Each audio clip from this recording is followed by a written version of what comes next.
my goodness, BlizzCon 2015! Thank you so much for coming out. Welcome to the first ever Blizzard Machinima panel. We've had the opportunity to be a panel, part of other panels in previous years, but this is our very first one all to our lonesome. So thank you once again for showing up.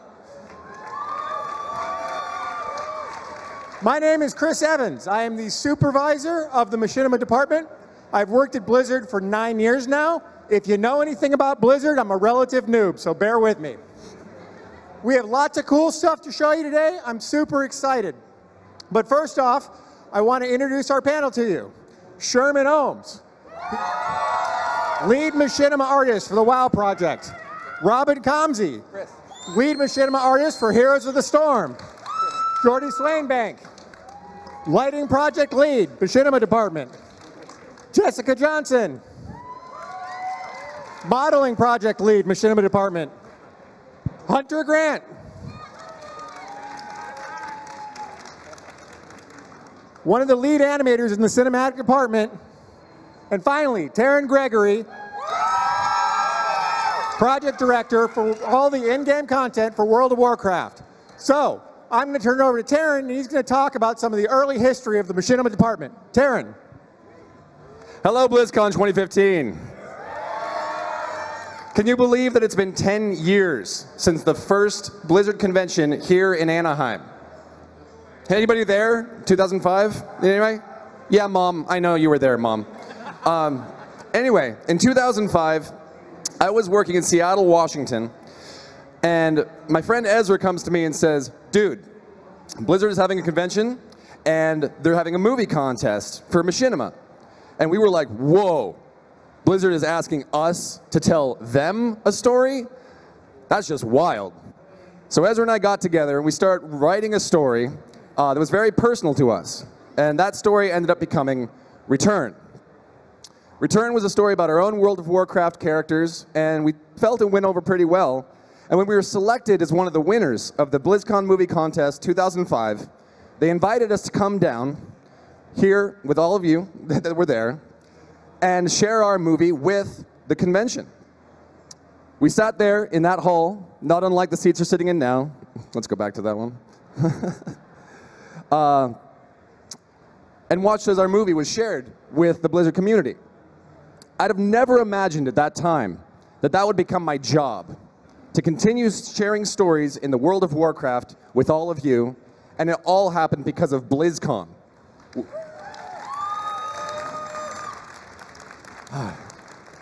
Over the next couple years, in our small video production department, we crafted several trailers that you might be familiar with, including Black Temple, Zulaman, and many others.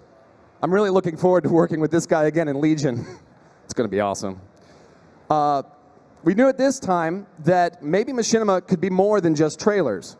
So we endeavored to create the Wrathgate. How many of you remember the Wrathgate? This was the first in-game cinematic that Blizzard had ever done using Machinima techniques. And luckily for our department, it was only the first of many. We've come a long way since the Wrathgate. And we're going to talk today about how we got there and how these people contribute to the process. But I would like to take 1 minute to encourage you. Having seen the journey from fan to employee myself, if you see anything that these artists are doing today and think, wow, I could totally do that, to chase it voraciously. Don't just wait for lightning to strike you. Be the lightning and strike where you want to go. Taryn, thank you so much.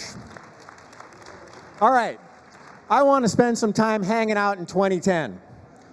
Now, in 2010, the Machinima department at that time was part of the in-game cinematics department. And the in-game cinematics department made all the content for the StarCraft II story mode. Now, right about then, the Diablo team was announcing this new hero they had called a Demon Hunter, and they wanted to do like a hero's announcement trailer. And the Machinima group was tasked with creating this. After Wings of Liberty, we had also upgraded our pipeline in preparation for Heart of the Swarm. So these three things came together, and we made the Demon Hunter hero announcement. Now this was really cool. It was like a transitional point because we developed a lot of the tools, techniques, and workflows that we use in the modern machinima department. And we're going to talk about all that today. We're going to talk about machinima artists and how we use them. We're going to talk about modeling. We're going to talk about our own special flavor of rigging. We're going to talk about animation. And finally, we're going to talk about compositing, color correction, and using game engines to render. So once again, I'm going to turn it over to Taryn, and he's going to start us off by talking about the creative process. Awesome. Thank you, Chris. Thank you. So, everyone's going to talk about their disciplines today, and I'm going to talk to you about what it is to be a cinematic director working in-game cinematics. A lot of people see cinematic director, and the only analogy they think is film director. You know, maybe a guy with a baseball cap waving his hands all around like crazy. I'd say that's only about 10% of the job. The rest of the job involves a lot of different disciplines. I work closely with the game team and the creatives to get together and suss out a story that's going to happen somewhere in the gameplay experience or online. I then bring that story or pitch back to our artists, working with storyboard artists to block out the scene, layout artists to get the characters in their poses in the environment, and then subsequently animators, lighters, compositors, effects artists, everyone who brings the final polish to the image, and I have to be there every step of the way. Because it is the director's role to make sure that the truth, the spirit, and the flow of the film is maintained through every discipline, and that they know what you're thinking and what you're aspiring to so they can bring their own talents and create something really special, cinematic magic in the end. I think any director would tell you that they're only one small part of the process, and that without the talented individuals that they've had with them for years, they would have never been able to create the movies that you've come to love. That's 100% true here. Our machinima team has grown from 2 to the number you see on screen right now, and we are just looking forward to making so much more moving forward. So let's give them all a hand, and we're going to get them up to talk about what they do. Cool, thank you, Taryn. Hey, Sherman, you want to tell us about the machinima process? Sure. Sherman! All right, so oftentimes Taryn gives us the story lowdown as quickly as possible. We get the download right away, and sometimes it's just a framework, just a set of ideas, characters, the environment, but it's enough for us to get started on asset creation and collection. Now, I'm a machinima artist. What does that mean? Well, you sort of sit in 2 worlds. That of the logical side of technology that makes everything work, and the creative side of art that makes everything look awesome, with some overlap in between. So, in a way, I also have a foot in the game. I'm often enjoying World of Warcraft, of course, but when I'm running around, I'm also observing.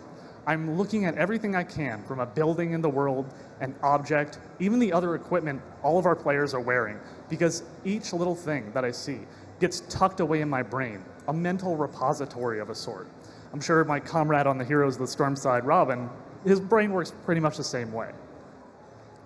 So there are thousands of assets in World of Warcraft, and they span a range of visual styles, from faction and race, all the way to different expansions. Wrath of the Lich King looks entirely different than Mists of Pandaria in visual style. And all of these can be broken apart and stitched back together to create something entirely new and different. Yes, that is a Pepe Mecha Spider Tank, and no, we have not created one. That's just for here. It's okay, it's just between us. So what do we do once we have an idea of what we want to grab? It's sort of like a scavenger hunt. A lot of times I know I'm going on a trip, but I'm not entirely sure where I'm going to end up. So we have a range of internal tools to help us get there.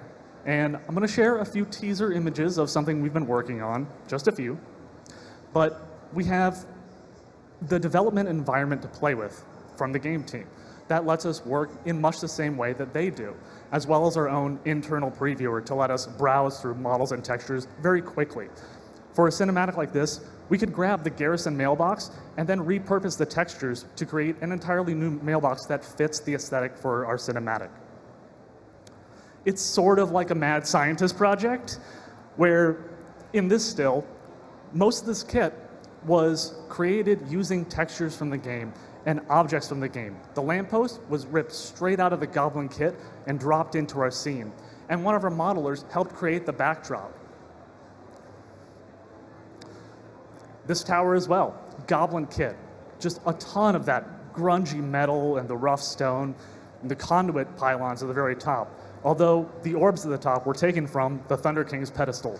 We needed lightning, so we kind of figured, why not go to the source?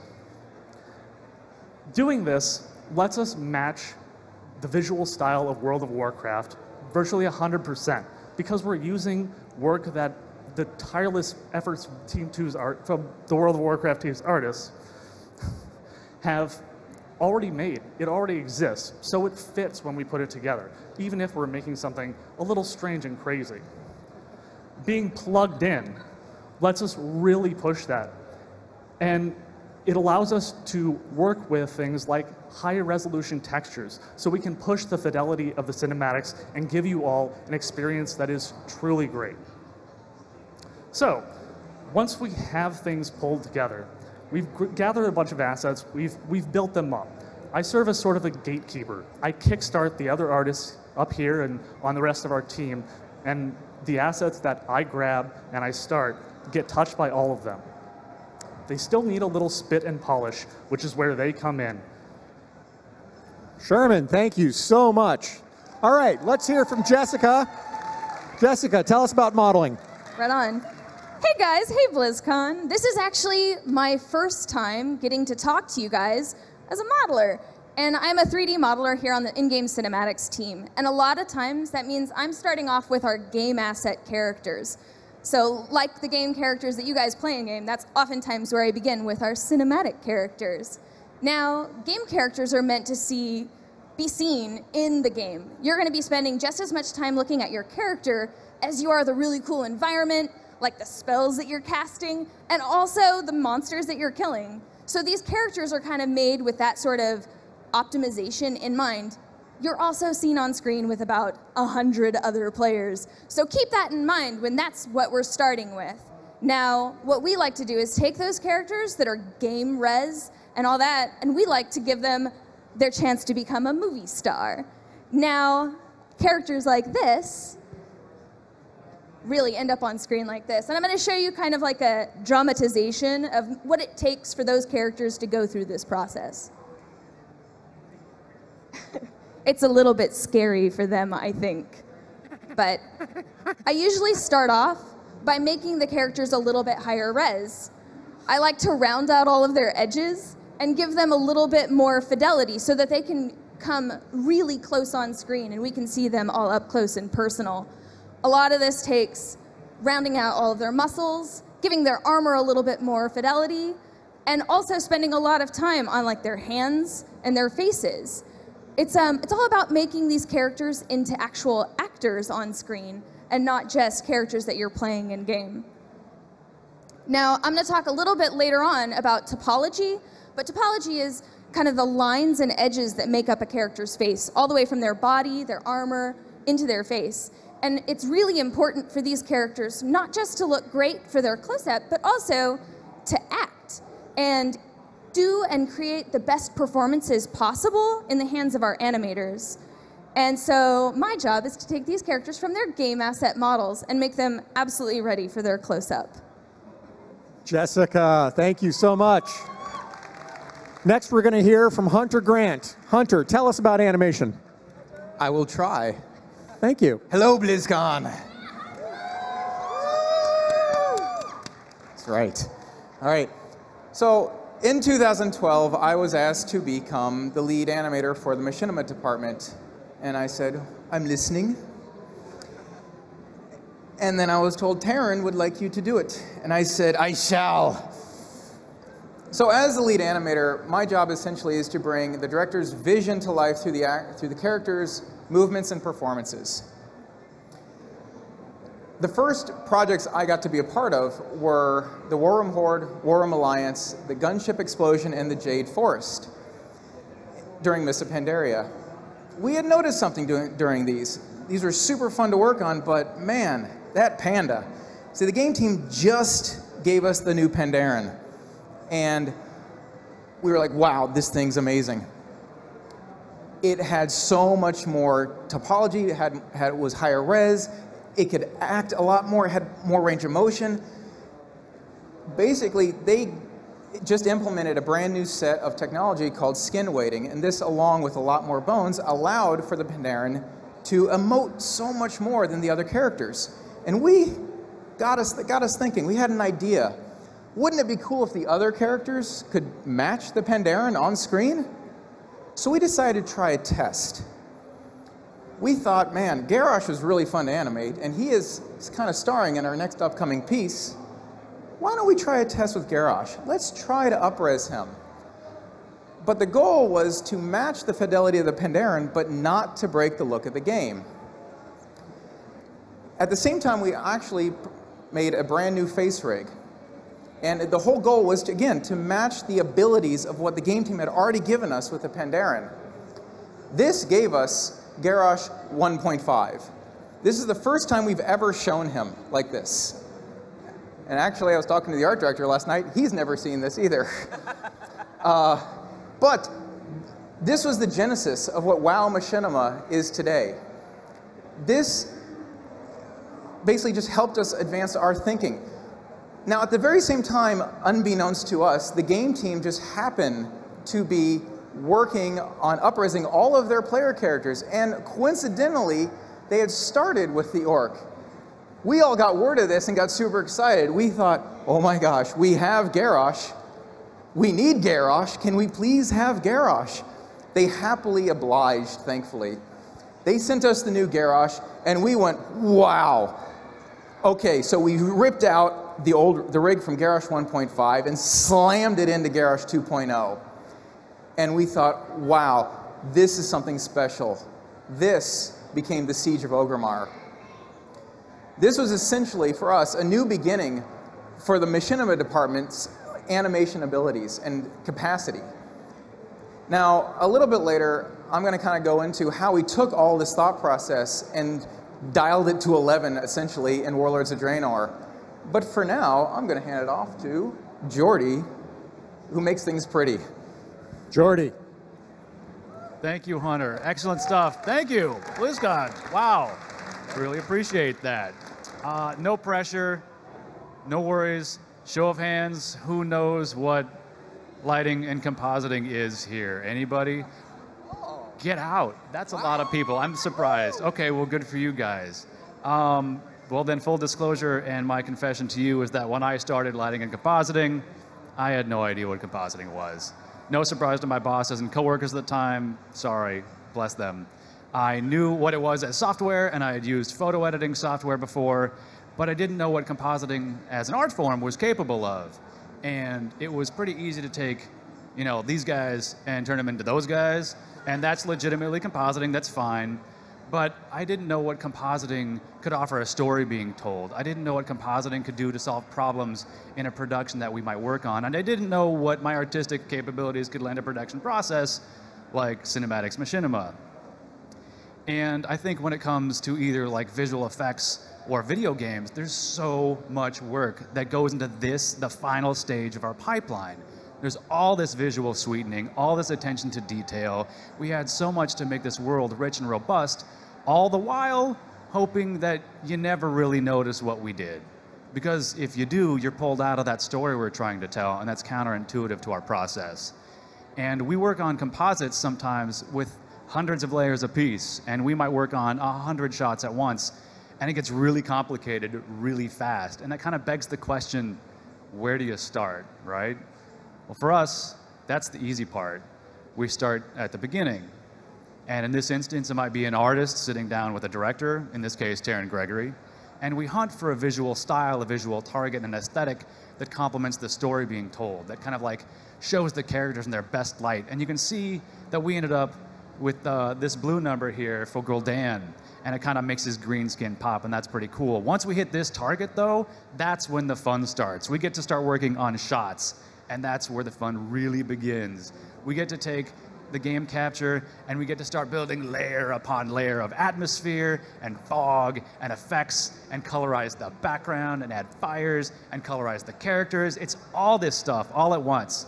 And in this sequence, you'll see we added a per pixel lighting pass to Gul'dan's cup. And that was a new technology that the game team had implemented, that once we saw it, we were like, dude, we need that. We need to make that cup pop. It talks to what Chris said earlier about sort of that test, that little short.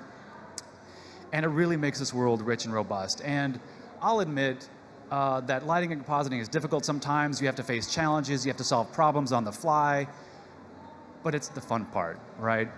And as we work in World of Warcraft, admittedly, we don't use lighting all that much.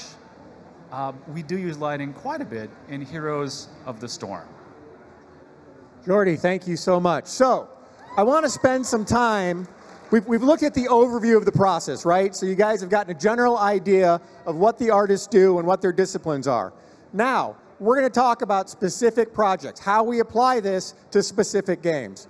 First off, we're going to go to January 2014. There's this game we were working on called Heroes of the Storm. They have a lot of heroes they want to talk about, and they want to talk about them right now. So we needed a very special man for this job, and that was Robin Comsey. Robin, tell us about it. Hey, thanks, Chris. I think you're special, too. Hello, BlizzCon. My name is Robin Comsey, and I am a lead machinima artist for Heroes of the Storm. And what that means is that it's my job to know the game inside and out so that I can use it to make awesome videos. Now, to date, we've made 25 hero trailers, and there's more on the way. Our most recent was Artanis. And I think what's the most amazing thing about what we do is that 99% of everything you see comes straight from the game.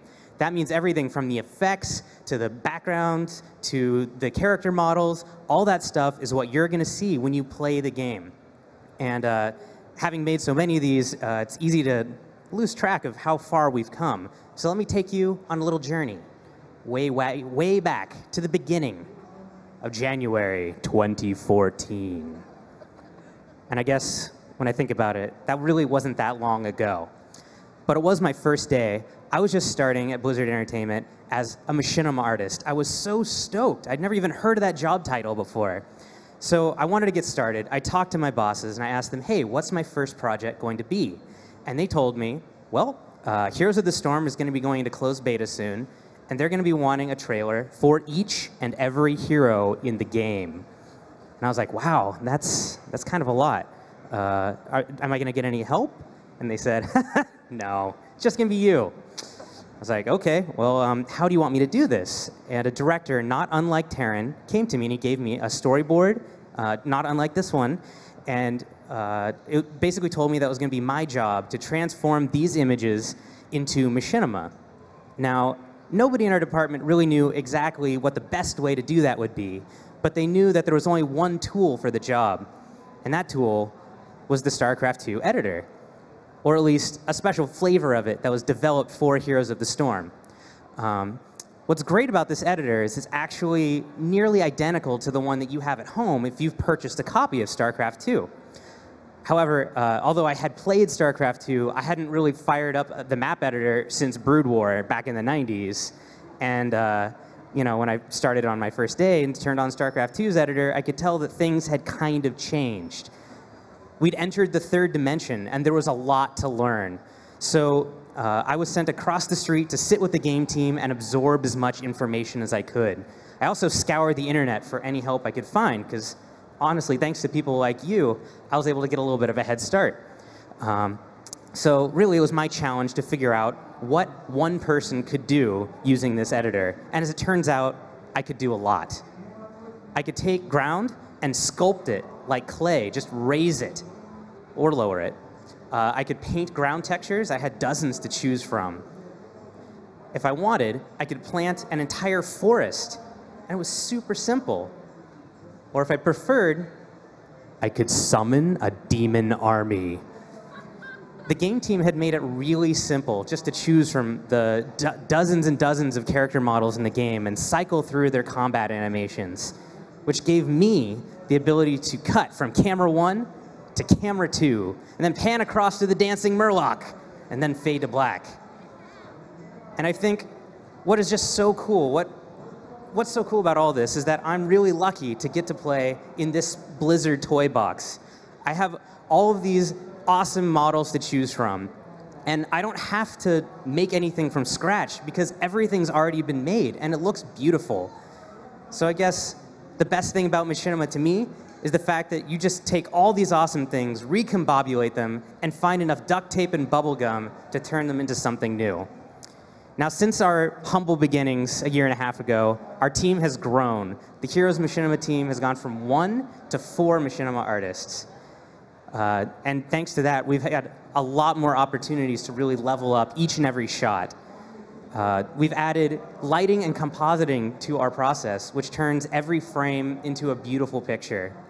And thanks to the folks who blazed the trail with the Demon Hunter trailer and StarCraft 2, we're able to import custom models and animations whenever the story really demands it. The first time we really got the chance to do that was for the Eternal Conflict trailer. And I think what's so interesting about this particular trailer is that all of the hero characters, all these characters who are front and center, got really tender love and care from the animation guys, Hunters guys, and Jessica and her team got to up-res all their models. But we had a lot of characters we had to fill out the ranks with. I mean, that's a lot of characters.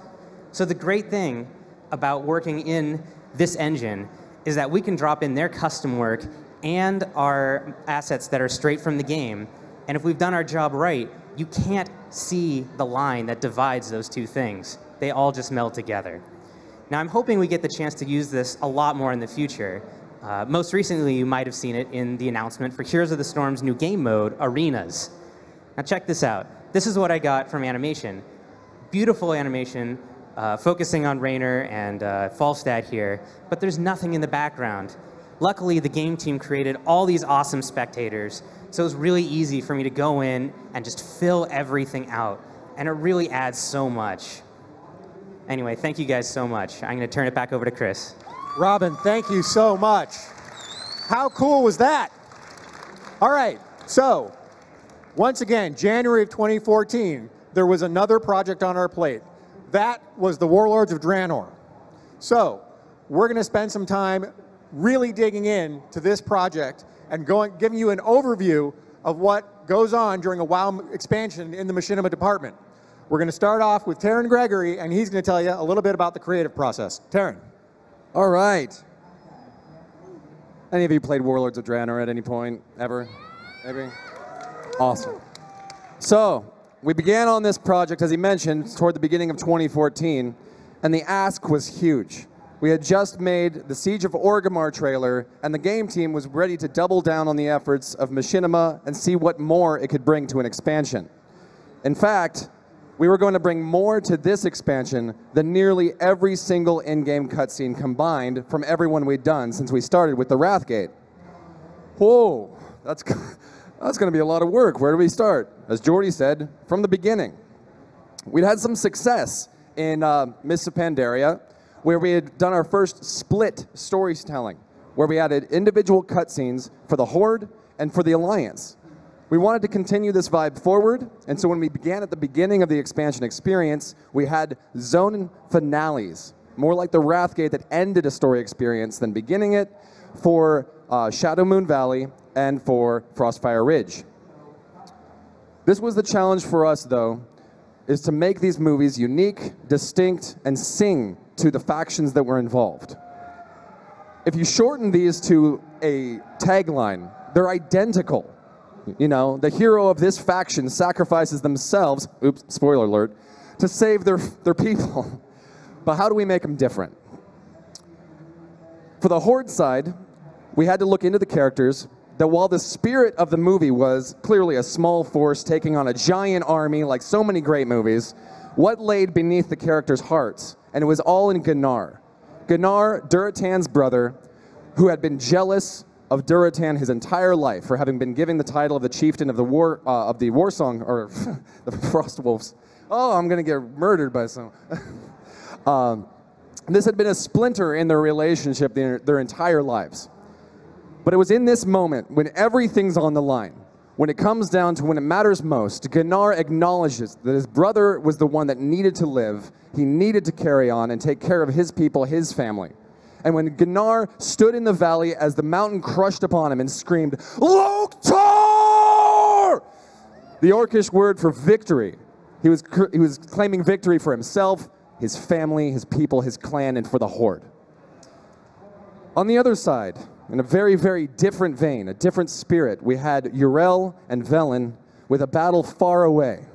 And everything was quiet and somber, but there was a doomsday device at their feet that was about to go off and eradicate the Draenei people. And Yrel, this character that we absolutely love working with in our cinematics, was in her inexperience at this point, at the beginning of her journey, was overwhelmed with the thought of what was going to happen to her beloved people. But she turned to Velen for guidance, and we saw, if you watch this again, Velen never showed a single moment's hesitation. He was always calm, he was collected, he knew what he had to do, and this, in fact, he wanted this to come because he wanted to right a wrong that he felt had happened years ago, and this was an opportunity for him to be the guide for his people, to pass the torch to Yrel, and at that moment we knew that she was going to have a great destiny. There were many other cutscenes that we endeavored into, including the Shatrath battle with Blackhand, the intros with Khadgar, but there's one more I'd like to talk to about before we pass it on to other artists, and that is the grand finale. Garrosh versus Thrall. This was probably the most challenging creative pre-production movie that I've ever worked on. There was such a complex, rich, emotional backstory between Thrall and Garrosh that where do you even begin? We could put 1 million lines of dialogue in this film to try to hit every single reason that they're upset with each other. I mean, writer's block isn't always not knowing what to say. It's actually having an infinite canvas and being paralyzed at the options that you have. So when I find myself in that situation, you just need to zero in on what you absolutely know. We knew this was going to be a battle to the death with two powerful warriors going to town on each other. So we worked on the action and the acrobatics and the axes flying and okay, we've got that. It's looking good. In those early versions, though, there were observers on the sidelines. People were watching as if they were in the arena and they were wondering what was going to happen next. We elected to take the observers out. So the whole scene was only Thrall and Garrosh. And that opened up a very different vibe. Because much like real people, when you're talking one-on-one in a personal closed space, the way you speak, the way you tell the truth is different than when you're around strangers. So we asked ourselves, if this was the first time Garrosh was ever actually able to talk to Thrall without having to maintain any mask, any air, any fakery, what would really come out of Garrosh's heart at this man? And we realized it was about abandonment. It's always been about abandonment with Garrosh. Abandonment by his father, abandonment when Thrall laid upon him the mantle of the war chief and left him as he walked out in the cataclysm with no guidance and he was not ready. He was not ready to be the war chief. When we wrote these lines and we went to the recording booth, I worked with the ever-talented Patrick Seitz, and we went over the scene time and time again, and when he finally came to deliver this emotional moment, we were all blown away as he began to say these lines. You left me to pick up your pieces. You failed me. That was the unprocessed performance. That was what we heard, and our hearts broke. And we knew that we'd finally found a way to paint a picture of Garrosh, that while we could never forgive him for the terrible things he'd done, he was not a character beyond sympathy. You know, we felt we finally struck a complex chord for the death of one of Warcraft's greatest villains. Taryn, thank you so much. That was amazing. Sherman, you want to talk a little bit about fleshing this world out? I'll try to follow that up. It's going to be a little tough. But Thrall and Garrosh were just the beginning. This was Warlords of Draenor, and the time of the Orc was at hand! We had 7 warlords to deal with, just to start. But we also had just as many protagonists. We had Draenei, we had Thrall, we had Khadgar. We were going to see a new Khadgar. We were super excited. But the Orc was still our top priority. Take a look at Frostfire Ridge. Almost every character you see is an Orc. Duratan, Gunnar, and the Iron Horde they're facing. Even though Duratan is a warlord, he shares a similar face and body structure with all of the other orcs on screen. So, fortunately, the game team had worked on the orc and the dwarf first as a player character to up-res. And we took that geometry and we added our own rig into it. We also needed extras, like in film. So we worked out a technology called componenting that lets us quickly switch the appearance of our rigs so that Gunnar and Drekthar, the Iron Horde, are all essentially the same rig. And an animator can quickly block out tons of orcs doing animations. On the flip side, we also had Ural, another character we were super excited to work on. A character that we knew we were going to develop, not just in story, but also as a character herself. When we saw her concept at BlizzCon 2013, we were enamored with it. We really wanted to push her look and make her stand out as a heroine that the player could understand. We did this by focusing on her horns and her hair as her unique identifier, and a customized gear progression that we would use different sets whenever she was in a different cinematic to show her journey. For the Shadowmoon Valley cinematic, we actually found a set from Burning Crusade that was a mix of cloth and plate to show that she was still learning, still developing. It was actually the Aldor Regalia, a mage set from Burning Crusade. We did a little color shifting so it didn't clash as much with their skin, changing the blue to a violet and toning down the metal. For the Talador finale, we went to a straight paladin set. We kept the same purple that we had used in order to keep the same scheme. At about the same time, Garrisons was a new feature that was going to be in Warlords of Draenor, and the game team came to us with a request. They wanted to give players a reward every time the garrison would level up. Something flashy, but not too long. Something that wouldn't pull you out of the game, but still give that nice little ego boost. So we went back to our old school machinima roots. We went and worked with whatever we could find in the game as it was being developed. And we combined it with our own custom camera system to get smooth curves and sweeping vistas. It's a technique that we would later revisit in the Hellfire Citadel patch for 6.2, whenever a player would receive the shipyard. The main character had changed to Khadgar for both cinematics, but we kept the same uniqueness for both the Horde and the Alliance. Sherman, thank you so much. Let's hand it over to Jessica. So, I remember the first time I saw Ural. I'm pretty sure some of you were at BlizzCon 2013, right? And she flashed on screen for maybe just a second, and I was in love. So, I don't even play Alliance. I'm a little bit of a Horde fan. But I was like, oh my gosh, I would roll Draenei for her. I was sold, right? And then Taryn comes to me while I'm working on StarCraft, and he's like, I want to do a story about Ural. And I was like, oh wait, what? No, pick me. I just couldn't even believe it. We very seldom get to have characters like these, where we take them just from a starting player all the way up into a class hero, like a hero for her entire race. Oh man, I was just so excited. And the way we started, at least on my end, was with a game model. And actually, thanks to Sherman and his hard work, he found all of the armor sets that we would use to really show her progression without actually having to say, oh, by the way, she's a badass now. But my job was really simple. I got to look at that concept, and my art direction was make that concept.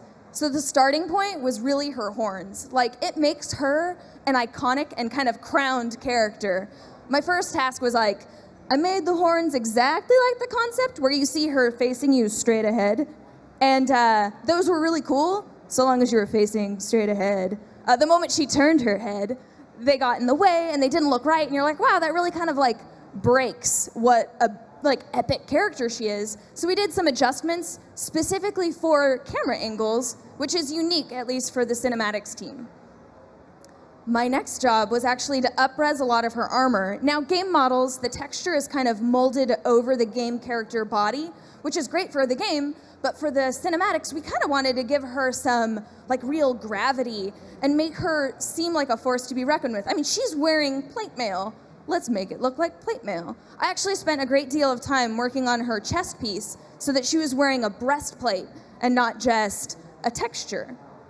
Now, my job is really kind of interesting because I'm modeling at the same time as texturing, and I'm really using the textures that the game provides me to tell me what I'm going to be doing for that model. And a lot of the times, I will take the highlights and I'll put an edge loop right along the highlight and pull that out, and then find the shadow areas and put an edge loop on the shadow and push that in, and actually ends up giving her a really unique and almost heroic silhouette. And just like the concept, it made her look like a force to be reckoned with. Now, we repeated this sort of process for actually all of her armor sets, along with my favorite armor set, which is her Exarch. This is her final form. She looks amazing. And specifically Taryn wanted, he's like, you know how female armor sets are? Let's give her a real chest plate. Let's make it look like she can take a blow from Black Hand and stand back up and just kick his butt. But not just, my work isn't just about up-resing the armor and making the characters look really unique and wonderful on camera, but it's also about supporting teams like Hunters as animators so they can give and deliver really meaningful performances. When you saw Urel actually working through all of her, she's gonna lose her mentor in Velen's sacrifice. And in that cinematic, they had very few lines to deliver, so the character actually had to deliver a really emotional performance, but with only saying a few things. And Hunter and I worked together specifically on this character as the beginning, but carried on all of that work on the topology of her face over into other characters. We turned our game models into actual movie stars that could deliver really meaningful performances. And in the end, Urel was such an exciting character to work and learn on, and a beautiful character to have come to life. And in the end, she really ended up stealing the show. Oh my goodness, that was awesome. Thank you. All right, let's turn it over to Hunter. Hunter, tell us all about it. Well, I could talk about how we actually animate stuff, where we create a pose and we tell the computer to take a photo. We do it again and we tell the computer to take another photo. We rinse and repeat 30 times every second, which gets you this. Or I can talk about the thought process involved and how we brought out the characters' personalities through their performances. I'm going to go option B. Now, you heard a lot about Velen's Sacrifice and Urel, and there's a reason for that, because in Velen's Sacrifice was a really unique challenge to all of us, and it's actually one of my personal favorites. You see, there's a single piece of spoken dialogue in the entire piece. The rest is quiet and subtle. Essentially, what most of our cinematics are not. I mean, we do epic really well. We do epic on top of epic, wrapped in a turducken of epic. But this was Urel's story. This was the beginning of her journey. So the question is how do we make something compelling with next to no dialogue in 1 minute and 25 seconds? Well, we do it by starting with showing vulnerability. Not weakness, mind you, but vulnerability. You see, in the beginning, like Taryn was saying, she looks to Velen for answers. And it isn't until what she doesn't understand is that the answers are within her. And it isn't until Velen transfers the mark of the Naru to her, essentially passing the torch, like Taryn had said, that the calm washes over her and you start to see the potential behind her. You start to, in the final shot, you realize that there's this hope and determination behind her eyes, a kind of foreshadowing of what's to come in the battle for Shatrath, where she truly becomes into her own and she becomes powerful and confident. Now, on the opposite end of things, we have Garrosh versus Thrall. If Velen is quiet and subtle, Garrosh versus Thrall is loud and visceral. What we do best. It's epic. Now, there's a shared theme between the two, which is they're both very intimate moments. In Garrosh versus Thrall, it's a very pivotal moment for Garrosh 1, us as a department, and for me personally. I mean, Garrosh helped advance our thinking of what was possible in Machinima. He's the orc from which all of our other orcs came from. I mean, every single time you see an orc walk into the scene, it's the walk of Garrosh walking away from the explosion in the Siege of Orgrimmar. All of it, like his animations, his poses, have been shared across orcs and humans and Draenei alike. And now we're about to kill him. I mean, come on, how do you replace Garrosh? He's chaos personified. Like, we had to start over. How do you learn to love again? Oh, we get Gul'dan. I mean, if Garrosh is the wrecking ball, Gul'dan is essentially that fatal, infectious disease that you can never get rid of. We first started with Gul'dan, actually, by creating some of the game cycles that you see within Warlords of Draenor. We started to learn about his personality a little bit. We learned that he was plotting and scheming. We learned that he was fueled by power and control. I mean, come on, that's awesome. I mean, he was the villain we had been waiting for. How do you follow up Garrosh? This is the worthy successor. This is the guy that's going to wreak havoc amongst everything. And I cannot wait for you all to see what we have in store for him in Legion. Hunter, thank you so much. All right, speaking of turduckens of epic, let's hear from Jordy about how he finishes these things off. Thank you, Chris. Thank you, Hunter. Like the Wilhelm scream of walk cycles as the orc walking around. It's awesome. Let me move forward here and say thank you very much. Warlords of Draenor was a ton of work. There was so much to do on this. When Kim and Taryn came up to me, I had no idea how much work was involved. It was 6 sequences. It was 274 shots. And I'm just like, what does that even look like? I have no idea. It looks like that. All at once. This was due in 6 months. They were a quarter of the way through that time. Nothing was really finished, and I didn't even know where to begin. It was double the amount of work that they'd done before. It was kind of a Herculean amount of work. And I didn't really think it was going to take the addition of a couple other employees to get it done. It was going to take kind of real change from the beginning. And so that's what we set out to do. We developed a comp template where an artist can kind of sit down and just go bang, bang, bang, and hammer out some stuff really quick that made things really functional really fast. I sat with Chris and Taryn for a little bit, and pretty soon we increased throughput, and these sequences were kind of moving along. And that allowed us to kind of take a breath and reevaluate where the artistic direction for these sequences were headed. And then we kind of got into some more fun stuff. Here you can see that initial comp template. It's a black hand shot. It's in the Shatrath thing that Hunter was just talking about. It's pretty basic. There's a layer of black hand, the background, the foreground, the sky. That's where we start. That's where we end up. There's like 30 explosions there, a minimum. There's probably 10 lens flares. There's a whole lot more art happening. It's a lot more rich. It's a lot more red. It's a lot more aggressive. And that was just one shot out of, what, 50, 60 in that sequence. It was incredible. Another shot featuring our favorite heroine, Uriel. She's about to drop the bass on Blackhand here, right? And you might notice something. Her wings are out of control. That Avenging Wrath spell that looks slightly different in the game, we made that thing sing. We paid that thing some attention. We gave it some love. We wanted you to know. We wanted you to pay attention to her being a badass. We wanted you to know this is one of her moments. And I don't think you can really pass that up when you see this. And as we move forward through all these sequences, kind of take a step back again and watch them develop over that 6 months, it was really amazing. Everything started coming together towards the end, and all we had left to work on were these great Lords of War series. And if you don't remember, it was a 2.5D series, art directed by the amazing people over there, like directed by Doug Gregory. No relation to Taryn, although if your last name is Gregory, you got a really good shot at being a director at Blizzard, I think. And they had this really gritty, dark, brooding, evil style.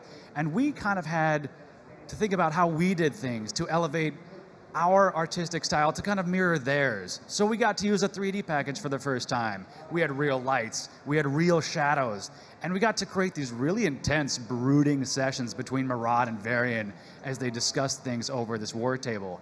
It was a really, really great experience. And that kind of circles back to what's great about Machinima. We're always telling these really great stories, and we always kind of adhere to the aesthetic of the game that we're involved in. These characters are WoW assets, right? But they look a little different. It's that special attention to a unique detail that we love playing a part of. It's super fun. It's a super great time. And I hope you know a little more about lighting and compositing than I did when I started working. Thank you guys very much. Jordy, thank you so much. Well, that was amazing. So, thanks for lending us your ears. Is there anything else? Just one more thing, Chris. Awesome. So, we're just about wrapping up now, but before you go anywhere, we do have something special in store for you. But before that, I want to say thank you to all of you for being here with your valuable BlizzCon time as we share our stories, for coming to BlizzCon itself. It's so important to us, guys, when you come and be a part of our Blizzard family here. We really appreciate it. It's your passion, it's your love of the worlds that gives us the power to come in every day and continue to share these stories with you. Thank you. Give yourselves a round of applause for showing up. Our crew is going to be over here afterwards. If you want to approach us, have any questions, talk shop about lighting, animation, whatever, we're totally cool. We won't bite, I swear.